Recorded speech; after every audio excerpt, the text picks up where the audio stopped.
Thank you for joining us for another ASTQB webinar today.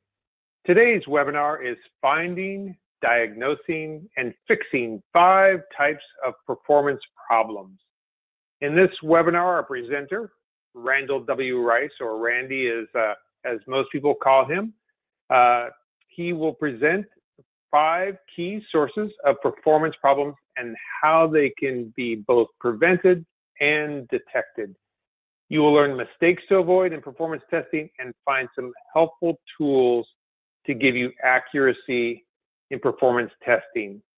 As you notice from his credentials, Randy is a very experienced, highly certified software tester, and he is also an experienced trainer. Some of you may have seen Randy through various classes that you've taken. He is a consultant, he is an author, and something we're very proud of, he's an important contributor to the body of knowledge that is used for ASTQB and ASTQB software testing certification. So we're very fortunate to have Randy speak today on this topic, as the new performance testing certification from ASTQB is generating a lot of interest. This seems to be a very hot topic. So Randy, I'll let you take it from here.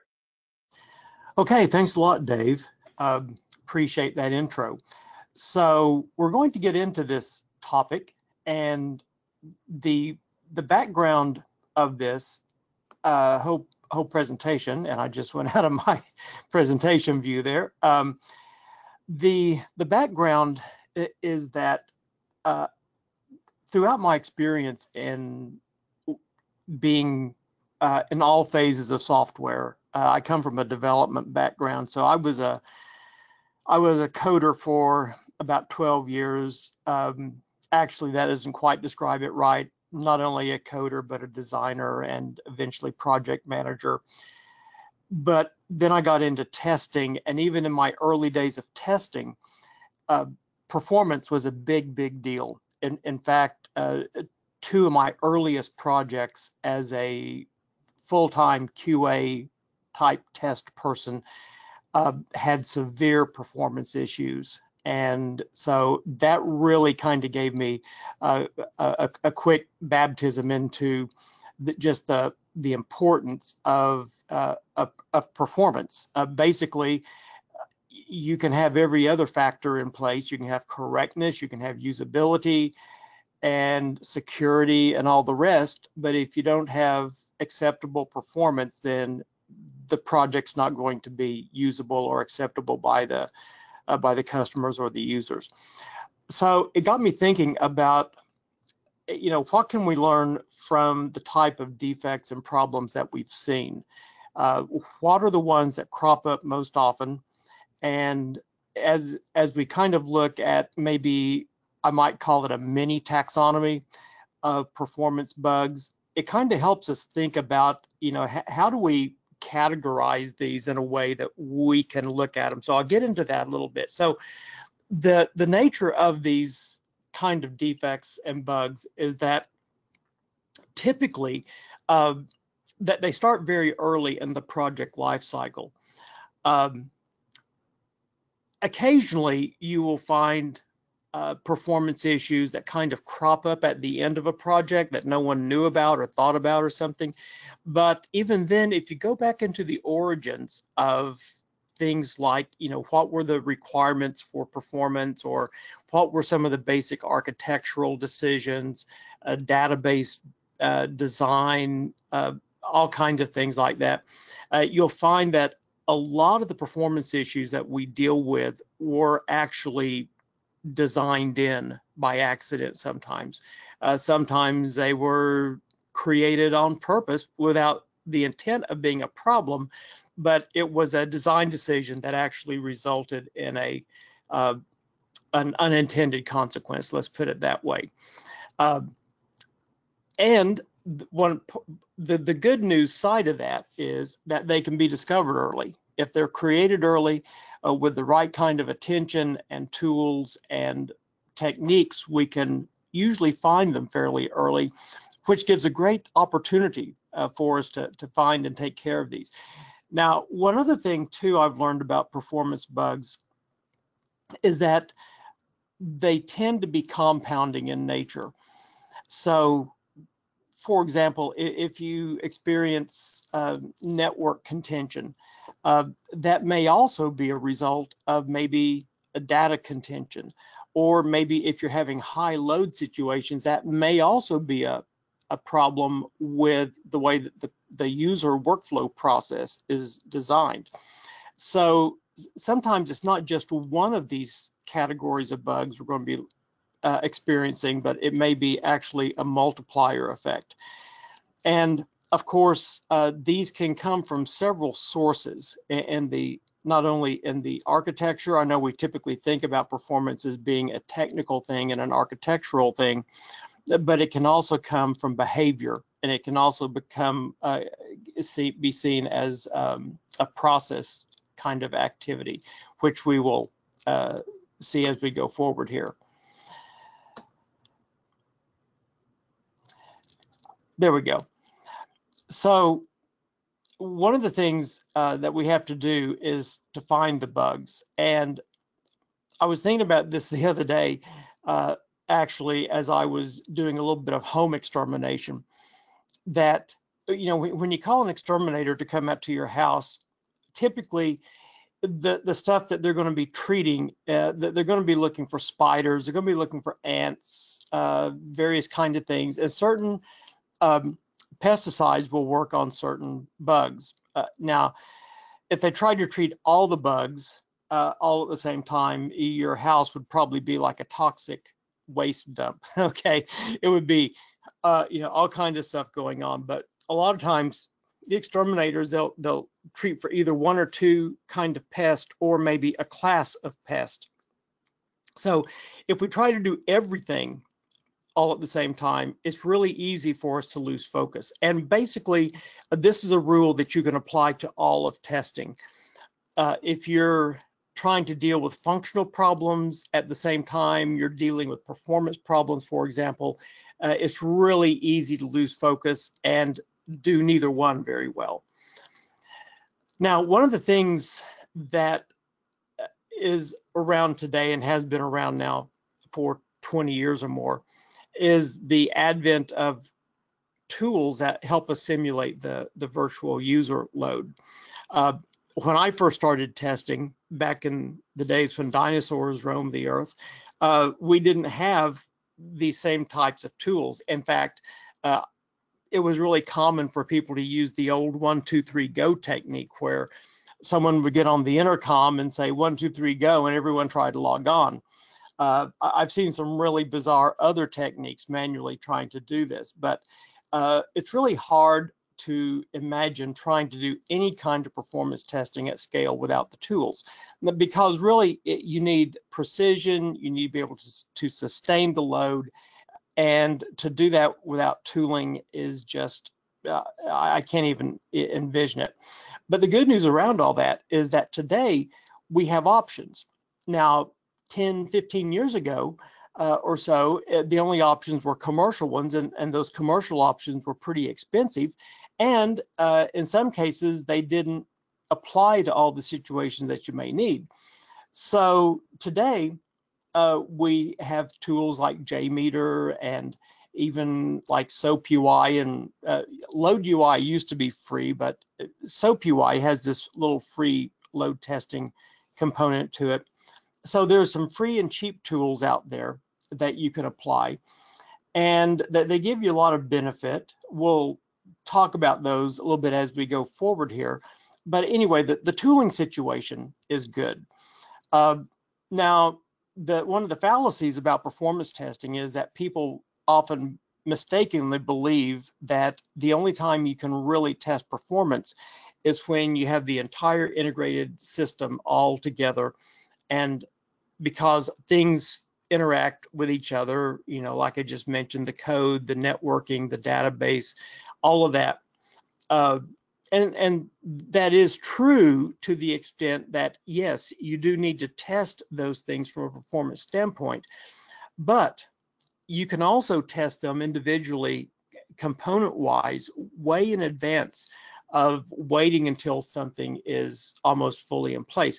In fact, if you rely totally on this back-end view of testing for performance, that is almost like a failure scenario, okay? Because what you're doing is you're piling up all your risk toward the end of the project, and you're also eliminating a lot of your options toward the end and toward the end of the project. So in one of the projects that I was thinking about early on in my career, the only option my client was left with was going up to the next class of hardware, which meant going into a mainframe class from a high-powered server up to a mainframe, and that was going to be $1 million jump for them.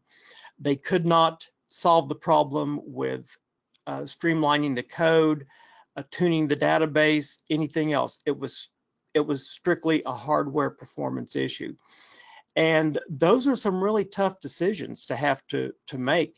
And in fact, they decided not to make the decision, and the whole project was scrapped. And so it went into litigation, and the client or the contractor had to pay back all the fees that they had charged during that project. Now, so here's some of the performance bug categories that we're going to cover. Now, keep in mind, these are categories. And by the way, when I teach testing, I always tell people that one of the best things that you can do to improve your testing is to start a bug collection. And by that, I mean, start looking at the kinds of bugs you're finding, kind of defects that are being identified, and put percentages to them and find out where do most of your defects, how do they manifest? And then you can go back and look at the origins of how they manifest, and then you can eliminate those, hopefully. Now, of course, we have the Boris Beisa pesticide effect that people often think of at this point. We cover that in the foundation course, that just when you get good at finding one kind of bug, other ones will pop up and take their place.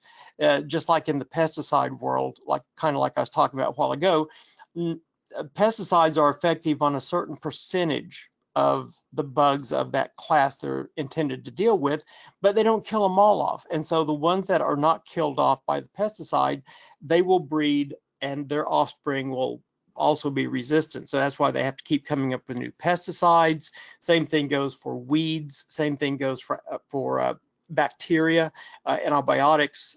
We see that same effect over and over again. But anyway, it's helpful to know the kind of categories of the performance problems that we're seeing.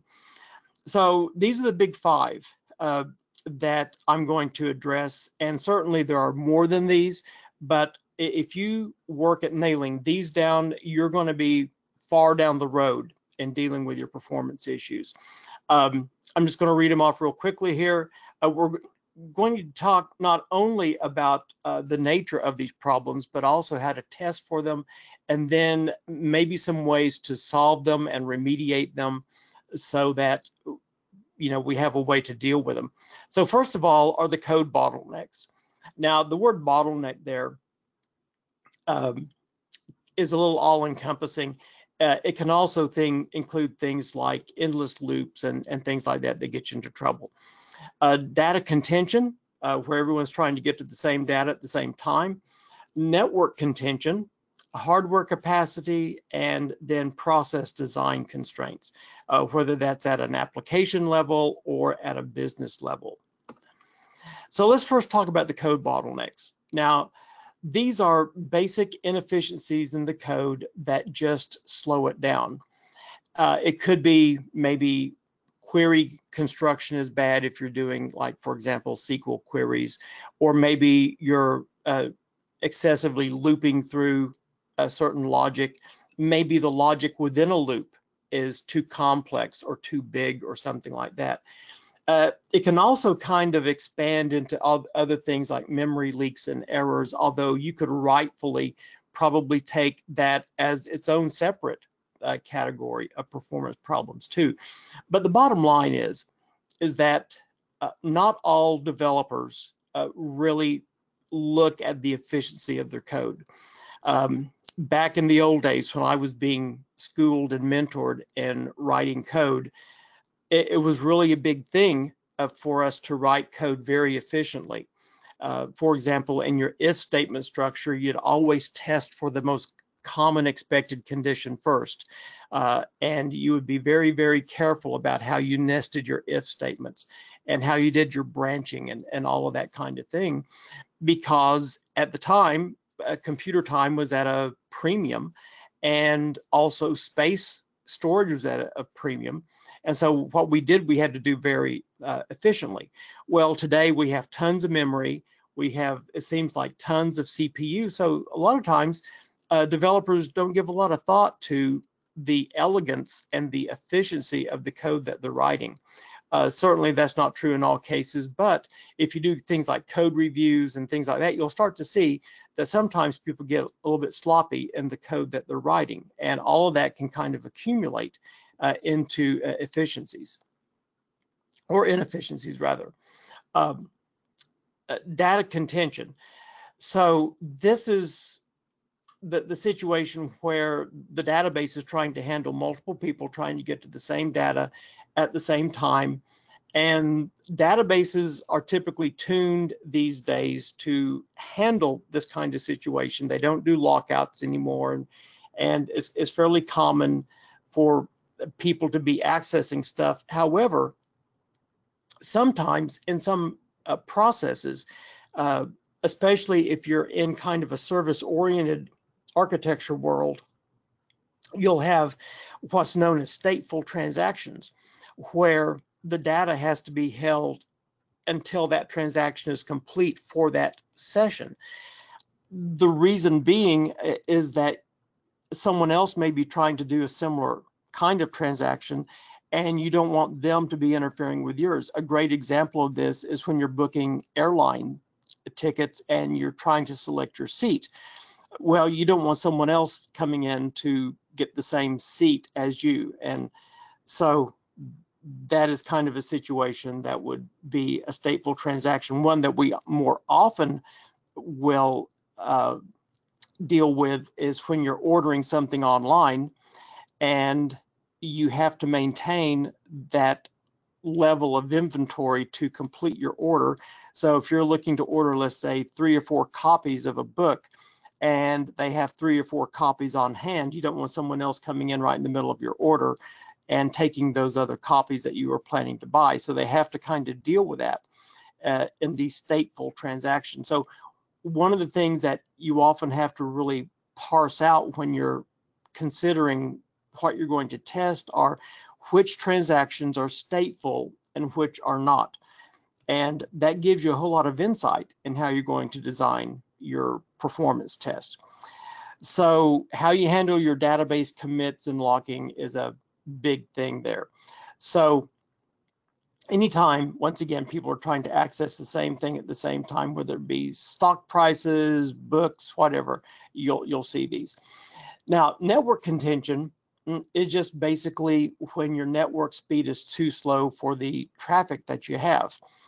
Maybe it could be a website that's too slow because the web server connection is too slow. Maybe it's a business that doesn't have just a fast enough internet connection to support the people in the business. You know, this is a very, very common one. I got it just yesterday going to my mobile provider's website, tried to look at my bill, and it said, sorry, too many people are on the site right now, please come back later. Okay, it wasn't necessarily very helpful to me. Now, by the way, we're going to get into each of these a little bit more when we talk about the testing of them. And then you have the hardware capacity issue, where you're just trying to run either a system or an application, and the hardware is just not to the grade or size needed to run it. Now, this can be seen in several ways. It could be either CPU limits, or it could be memory limits, perhaps I/O speed, you know, to the point that you're doing so many disk reads and writes that it can't handle what's coming into it. And any one of these can severely impact your performance, but you can also see multiple of these working together. And then finally, we have the process design constraints, where if you haven't given good thought to how a process could be done efficiently, then it's really easy to kind of get into a process that may not be very efficient in terms of both system performance and human performance. Back in the early days of the web, people started seeing this and they started putting emphasis on how many clicks does it take to complete a transaction. Like, how many clicks would it take to order an airline ticket or to reserve a car? And in the early days of the web, it would be common to take, 7, 8, 9, perhaps 10 different actions to do one of these things. And as time has gone on, then people have tried to get it down to like, just a few clicks, 3 or 4 clicks. In fact, Amazon, if you're a customer of them, you have the one-click ordering that you can even do. But the bottom line here is that if you have a poorly designed system, then people are actually forced into using the system in a way that will increase the load and the concurrency levels. And oftentimes this isn't discovered until the system goes into production use and people start to see, oh no, we've actually designed in a performance flaw into the system.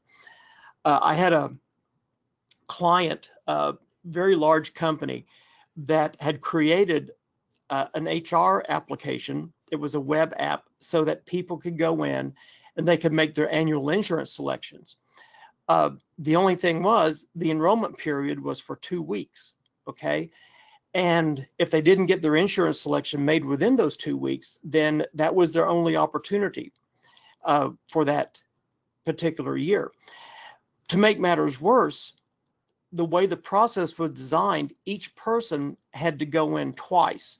They went in one time to see their current selections and print them, and then they required a second trip in to enter their changes because they wanted to make sure that the people were discussing it with their spouse or significant other to make sure that this was what they wanted to do with their insurance. Now, they had 50,000 people around the world trying to do all of this at the same time, and they were failing because the system, everyone showed up at the same time. The designers of the system did not expect 50,000 people to show up all at once.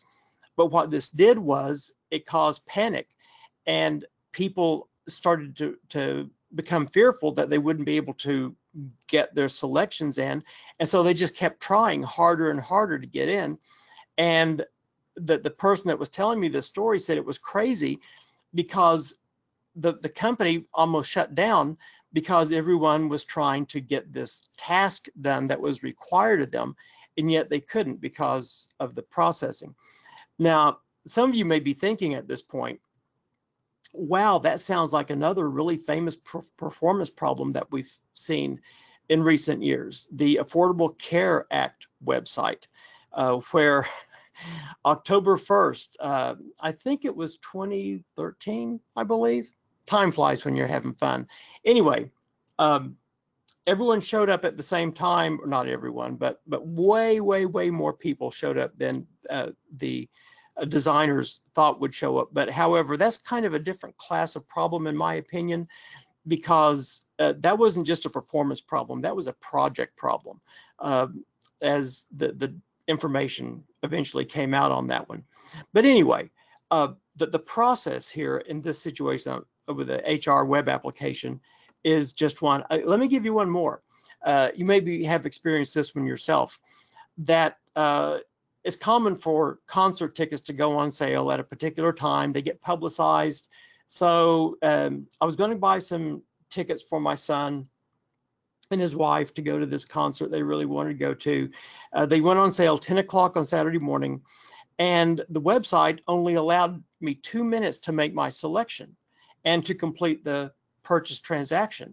So by the time I selected the seats, entered my credit card, there's a problem with my card. For some reason, it didn't get approved, or it timed out or something. By the way, by the time I got another card entered in, my time had elapsed and I lost the good seats that I had to start completely over.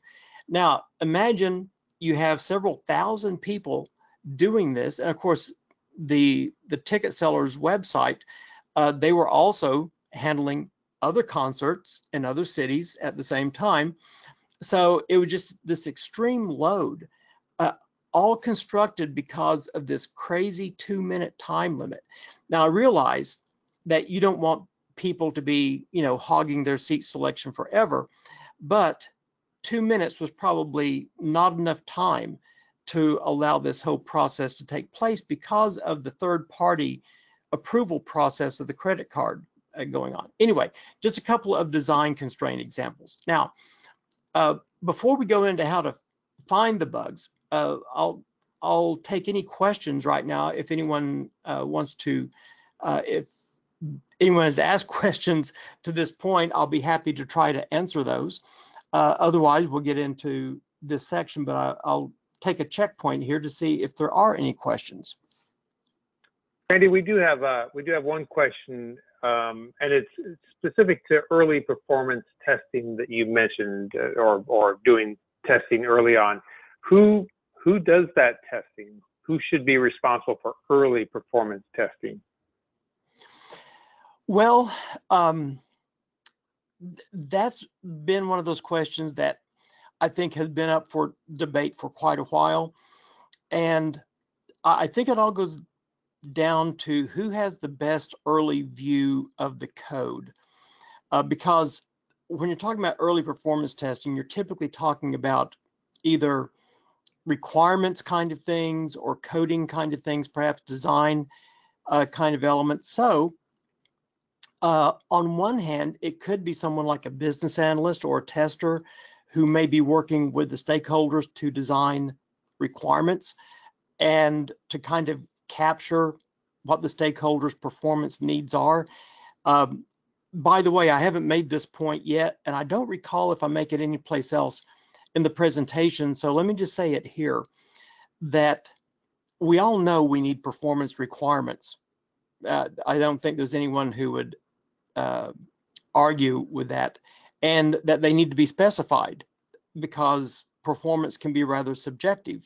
What one person thinks is good, someone else may not think is quite so good.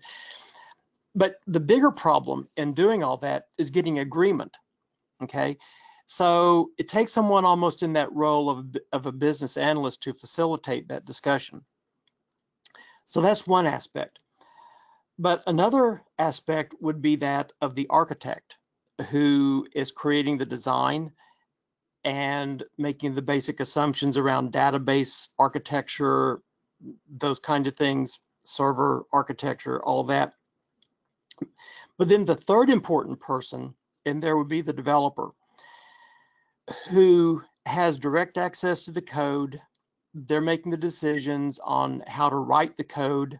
And so my personal opinion is that if you can, and also my experience has borne this out too, if you can take the time to test very well at the unit level and do that from a performance standpoint, you're going to be way ahead. So I would say a lot of responsibility falls on the developer. Some will fall on the BA, also a lot falls on the architect.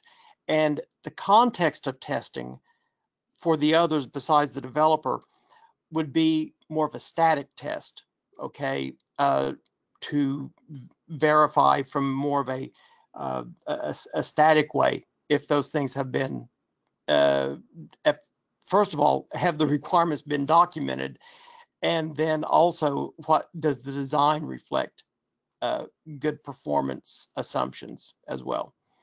So kind of a long answer to a short question there, but that's kind of how. No, that's great. That's great. Go ahead and continue then. That's the question for right now. Okay, thanks, Dave. So let's look a little bit about how to find the bugs. Now, one of the things that people have tried to do over the years is to predict when performance is going to fail. In this chart, what I'm showing here is kind of this relationship between response time and the number of concurrent users.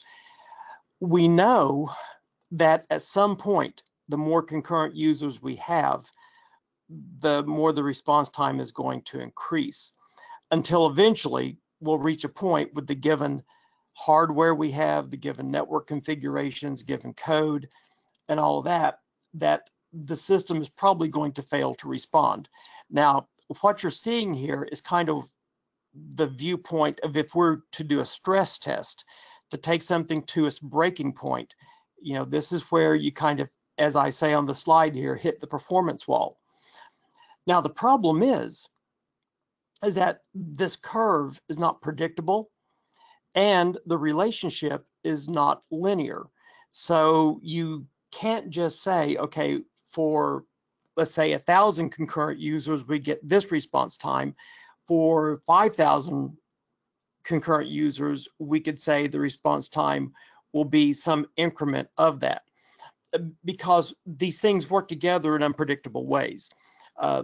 Database combined with code, combined with network, combined with user behavior, it can be very, very unpredictable in how all this works together. So really the only way to take an application or system to that performance wall is to actually run the test to get it there. If we could do it mathematically or some kind of modeling or something, that would be great. But and there is such a thing as performance modeling, don't get me wrong. But the only way to validate it is to actually take it to that place. Now, in testing the code constraints, we don't have to do this manually. And this best testing is done early, let's say during development, like I just mentioned there. And there are some tools that make it fairly easy to do, actually. There's bound checking tools. We have automated unit test tools that will actually create some of the conditions for you. Or you can use load test tools that you can gear at your specific components. One case in point, I was on a project one time that it was one of the very, very earliest projects, I think, that I'd ever seen for doing anything with APIs, service-oriented architecture, services, all that kind of thing. And it was in like around 2000, okay? And the developers, actually we only had two, but they were really, really good about testing in the small, as it's called. And so we had a tool at the time. In fact, I can't even remember the name of the tool, but it was a little free tool that they were using. They were pointing it toward the services and the components that they were building.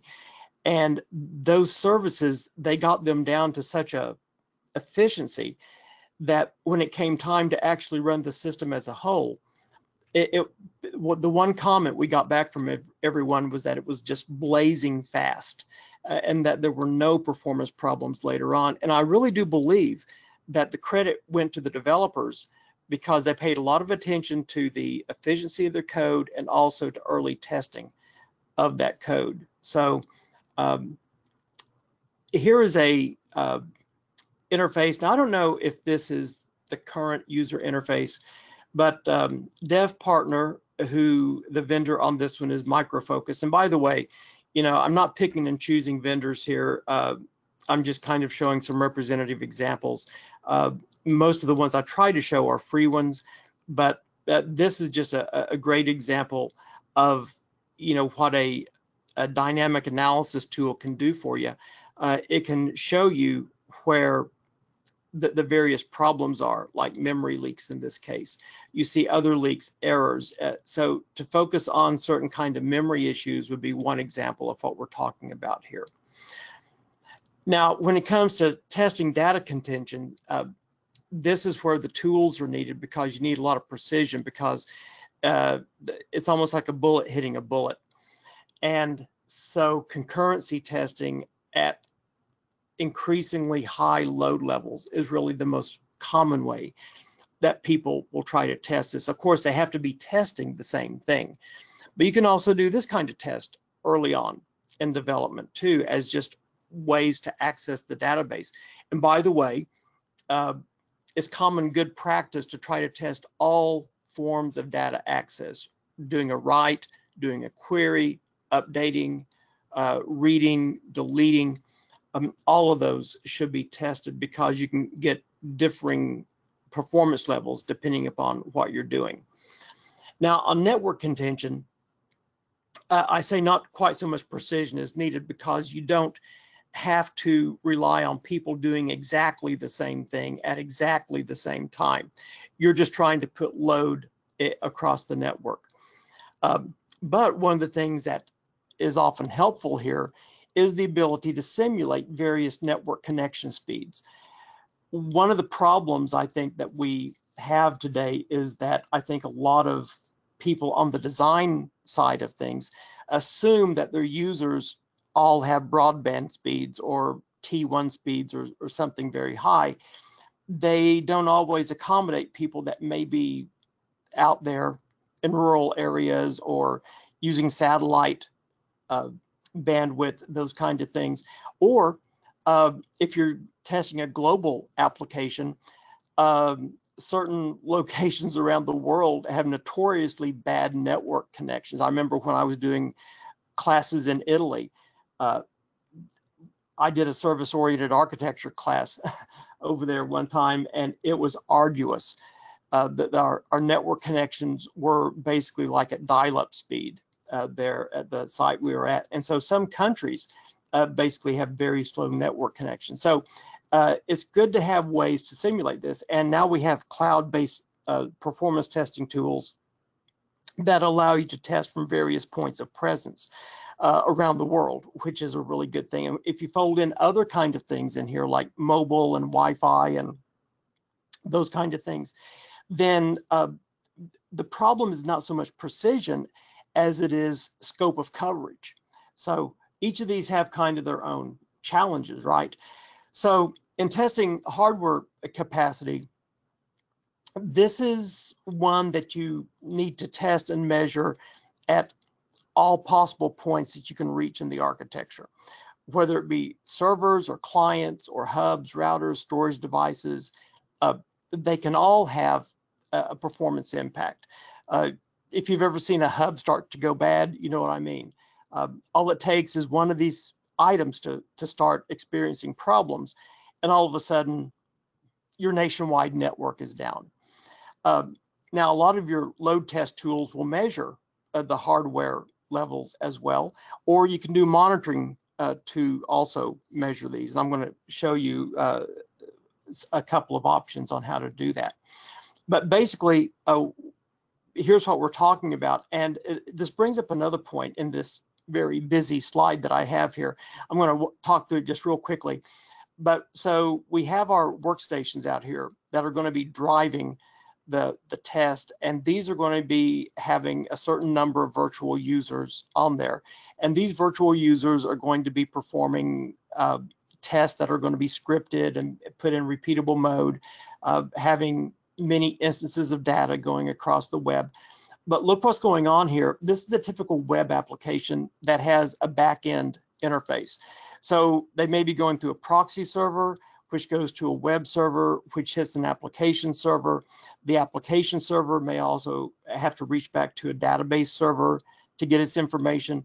And that database server may be going into even a larger storage facility. You may have back-end processing, mainframe processing, that kind of thing that goes on. So the thing that most people commonly do here is they focus on hitting about at the web server layer, maybe sometimes at the application server. But to really get a good test of this, you need to make the round trip all the way back into the back-end systems and back out to your actual user. So this whole round trip time is what we're trying to measure. And by the way, you know, when we say response time is the metric here, and I haven't talked about metrics because it's kind of a discussion that could take hours in itself, but that response time metric can be sliced and diced in many ways. And so it depends upon where your targets are going to be here in your architecture. Now, The process design constraints, you can test these manually, kind of like, you can think through the process, you can whiteboard it, you can say, okay, now this person is going to do this. What happens if, it takes them longer to come back and repeat a step, that kind of thing. Or you can also automate those using your load test tools and test scenarios that will simulate that. These are your typical test threads that you're going to be performing. But this is one of those areas where it is hard to test this until you do have your application and your architecture in place. Now, I admit that this is a really bad time to discover that your process is flawed, but it's better that you learn it before production than after you go into production.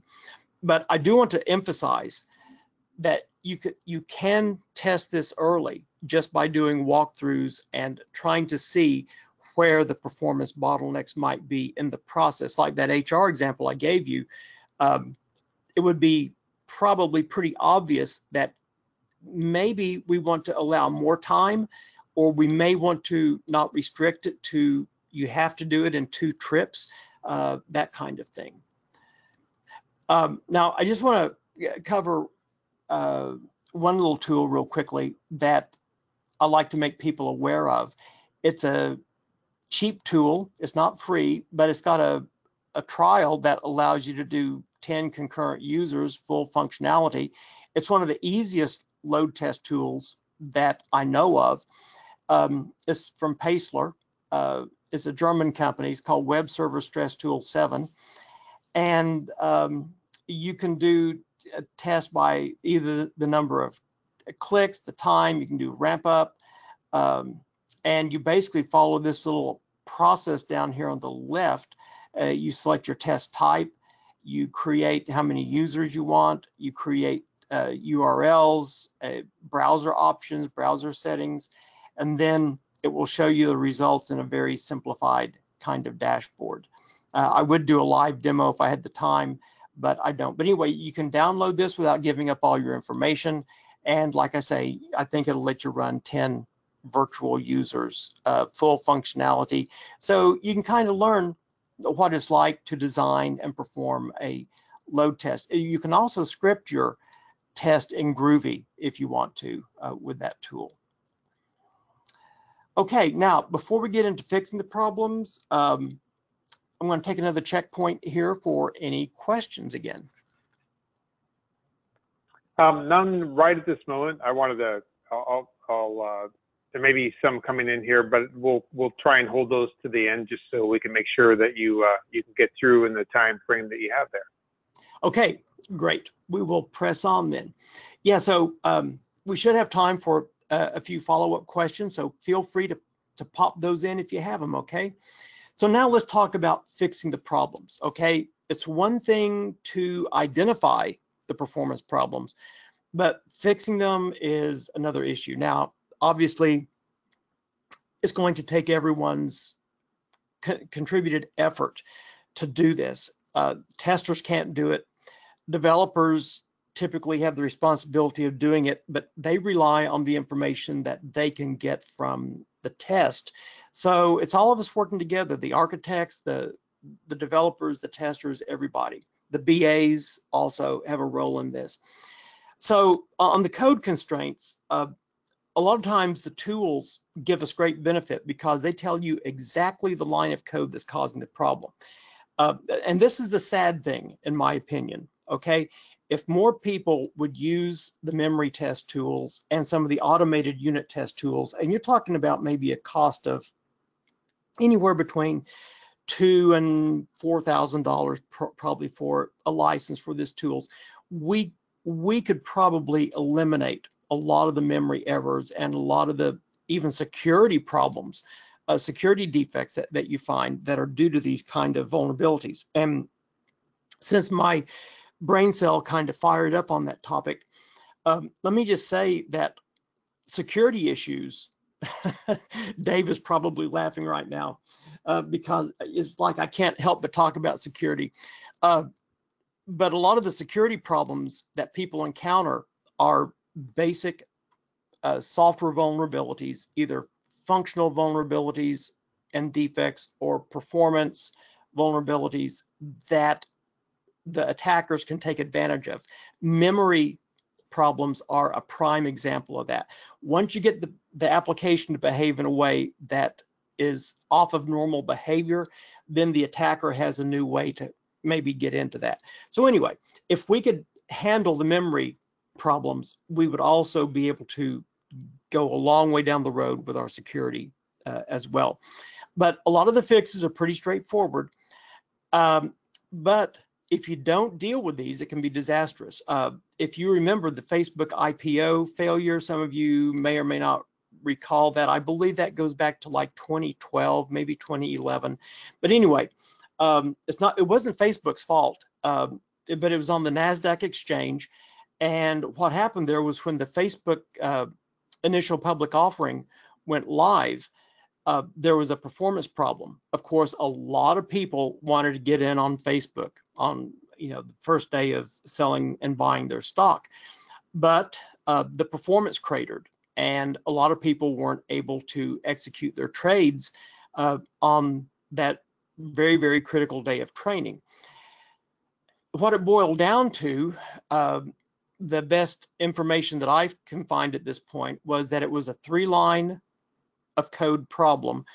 3 lines of code got into a tight loop, and therefore that caused the performance failure. Now, it probably cost just a little bit of money to fix that problem, but the impact of the problem was over $80 million of cost to Nasdaq to do things like pay fines to the SEC, pay restitution to brokerage houses, stockholders, and all that.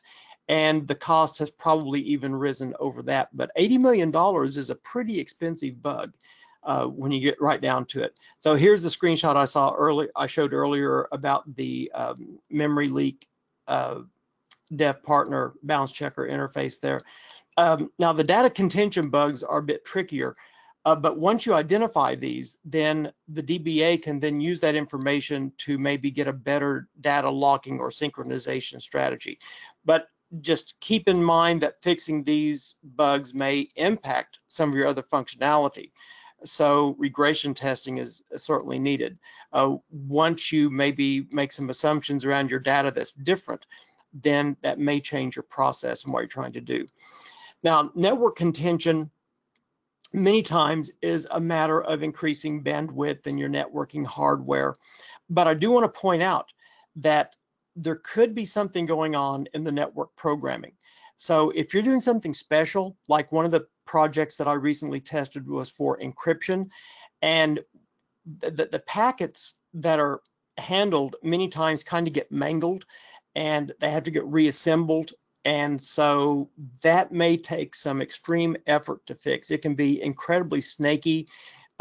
People who do network programming, they are experts in it for a reason. And so it may not just be a matter of increasing your hardware and your bandwidth. There could be something going on in the network operating system or special routines that are going on there. And a lot of it may be beyond your control. So let's say that you're using some kind of functionality in a remote facility that has limited network access. You may not have the ability to impact how that remote facility is handling their network access. And as I mentioned earlier, some of your customers may be at lower bandwidth simply because of where they're located. So once again, not all of this will be within our control, but at least maybe there are some things you can do on the application side, especially like on a website, maybe to make the pages smaller, to make the images smaller, that kind of thing that might help on that. And then the process design constraints. Some of the fixes may be actually kind of easy just by allowing more time to do things, maybe the times that you schedule certain activities that would be done at the same time as other activities, or just to overall streamline the process and maybe try to find bottlenecks, try to find places that people may be required to do something more than once or to correct a problem. I'm sure you've been in these situations before where you tried to do something online and it was just simply very difficult, because if you fixed one problem, then you may learn that, oh, I've got to go back and re-enter the data again, stuff like that. Now, other fixes may be more difficult, especially if it's a very complex business process, and you may not have much control over how that process is performed, because it has to be performed in a certain way to meet certain other requirements. So it's not always easy to do this, and there could be some third-party impact and integration with these process design constraints. You may have processes that span not only systems, but even organizations. So, I don't want to make it oversimplified here, but sometimes just taking a quick look at something can reveal some big issues. Now, I just want to cover some major failure points many times that people make in their performance testing. One is starting too late. As I said, piles up all the risk, and it also reduces some of your options. Another is not using tools to get enough volume and precision.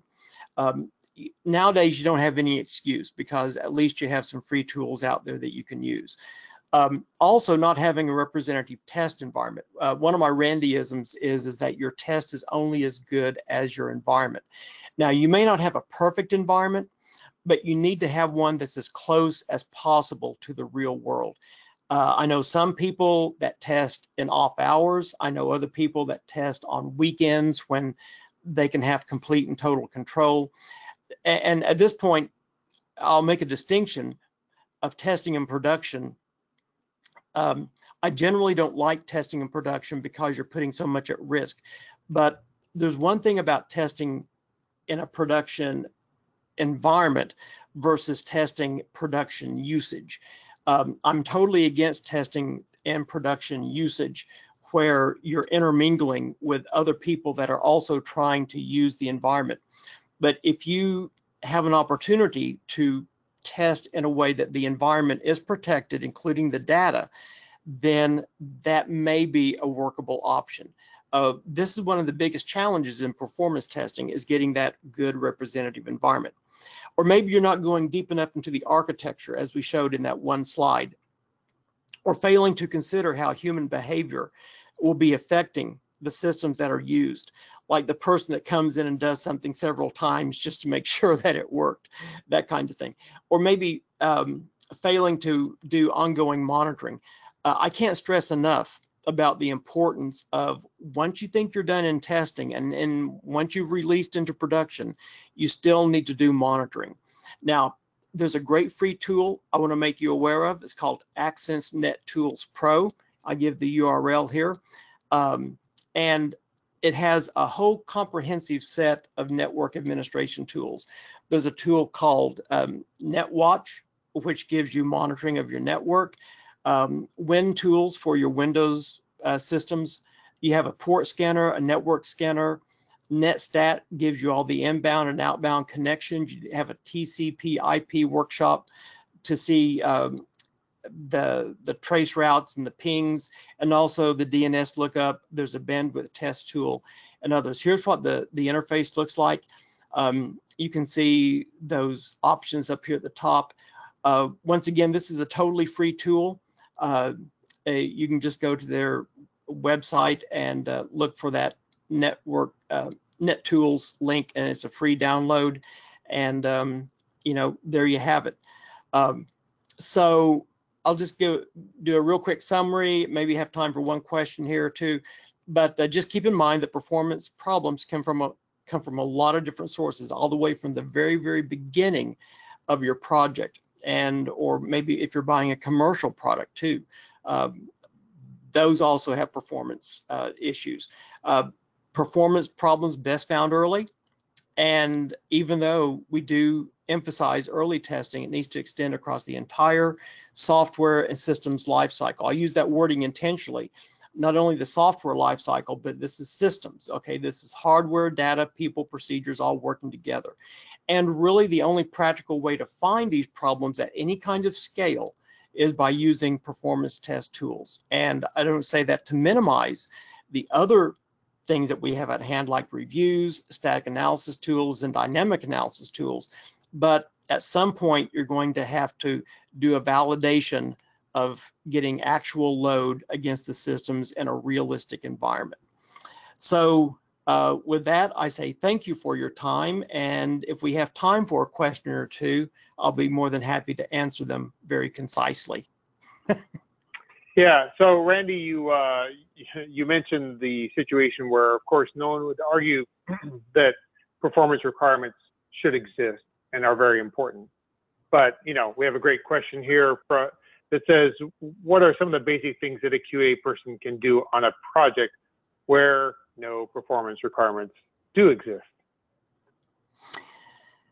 Yeah, then you're operating in the role of being an information provider. And, you know, it's kind of like if you don't have a target, it's very hard to hit it. I mean, it's very easy to hit just the blank wall. So basically, you're in the role of telling people, okay, here's what the performance is. Now, that's a very dangerous place to be, because if you learn that your performance is 5 seconds response time, that's probably going to be unacceptable for a lot of people. And then people are going to start scrambling. Then on the next project, they may learn how important it is. But there's typically a good reason, or there's typically a reason, let me take that back, not good, but typically a reason why these requirements are not defined. And once again, that's because people cannot reach agreement on them, or they cannot visualize what the performance levels actually mean. It's kind of like quality. They know it when they see it. So the only, not, well, I don't want to make it that exclusive, but probably what you're left with is just telling people, okay, here's the performance that we have, and is that adequate or not? It becomes an acceptance criteria kind of thing, where, or an acceptance decision kind of thing would be maybe a better way to say that, at least you're making people know, you're making it known what the performance is under given circumstances, and just be prepared then for some disagreement to occur because it was never defined in the first place. And that's one of those political messages that's sometimes hard to get across, sometimes painful, but you know, sometimes that's where people are at and how they deal with this. Yeah, that is a tough one. So that's a tricky one there. We're going to have a couple more questions here, so we'll run over a little bit, but I hope people can stay with us because I think these are some good questions. The next question is, the company I work for does very low-level effort performance testing, and that's done completely by our developers. Our testers are not involved. I would like for the testers to be more involved. Is there anywhere where you recommend for training? And I can partly answer that in that I know that in general, the ASTQB accredited training providers, and if you go to astqb.org and then you click on the link for training of software testing training courses, that would normally list them. That said, I do believe that they're still being developed and or accredited. So I know that, I think, Randy, you offer a training course. I think RBCS is offering a performance tester training course as well. There may be others out there as well. ALPI may be offering some. So I don't know if you want to speak to that at all, if you know of when there may be some on a schedule. Sure. So just a real brief recap, and trying to stay just as objective as I can, because full disclosure, I am one of the accredited training providers. The ASTQB, in partnership with CMG, which is a performance company, and with the German Testing Board, we developed a performance testing syllabus. The syllabus is out there. It's an ASTQB syllabus. It's been proposed to the ISTQB. The courses, I believe I saw an announcement from RBCS that they are promoting a class. I am actively working on mine. and I think others are too, there's typically a timeline that it takes once the syllabus is released for us to get all of our materials together. The other thing I'll say about that is that this is, as far as just involving the testers in doing this kind of testing, it is entirely possible to do that. It is one of the big reasons why we have embarked upon the effort to develop these specialty specialist kind of certifications for usability, for performance, for security, so that testers who may consider themselves functional testers or part of a functional test team can kind of branch out and develop and deepen their skills in certain areas. So I would encourage everyone to really take a look at, building out their skills in these areas. And so, yeah, the training will become, it won't be too much longer before you'll probably have several choices out there for training courses in performance. And by the way, they're not tool specific as far as those that are aligned with the syllabus. We don't really show any particular tools, but a lot of the courses, I believe, are going to have hands-on elements to them where you will get usage or practice in actually using a tool or maybe multiple tools. Okay, great. And then, so finally, just one last one. What about performance testing? How does it vary in the waterfall process versus a more agile process? Is there a difference there, and what should testers look for? Well, great question.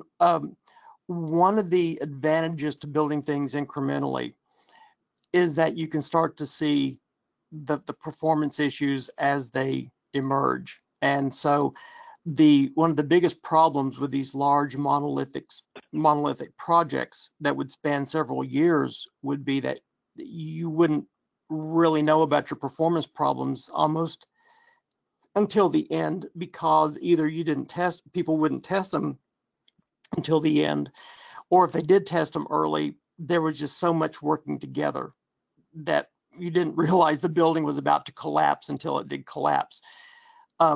In the agile kind of incremental kind of world, you can start to see that effect early and go back and mitigate it, or you can start to see where you can enhance performance early on. And so when you're building things a little bit at a time, it gives you a chance to recalibrate better and faster.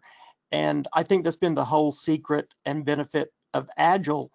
Not so much faster development, but you get to avoid some of the risk of large scale development, where you're just hoping that everything all works together at the same time when you try to stand it up. So performance testing is early and often in Agile would be the way that I would boil it down. Okay, good. So that wraps up the questions that we have today. Lots of thank yous coming through in the questions module, if you will. So a great webinar, Randy. I really thank you for taking time. We will be recording this webinar and making it available on the ASTQB website. So feel free to send your colleagues and others to the ASTQB website to take a look at it. And if you have any questions, you can reach Randy.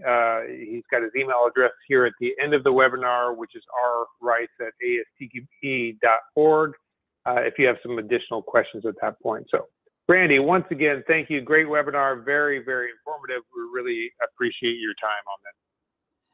Well, thank you for having me, and thanks everyone for being here, and thanks for your help facilitating, Dave. You bet. Thanks, everyone. We hope to have you join us on future webinars with ASTQB. And in the meantime, make sure you visit the ASTQB website to learn more about the performance testing certification, which is, like I said, seems very hot. Lots of people really looking into it. So I encourage you to do so as well. Thanks much.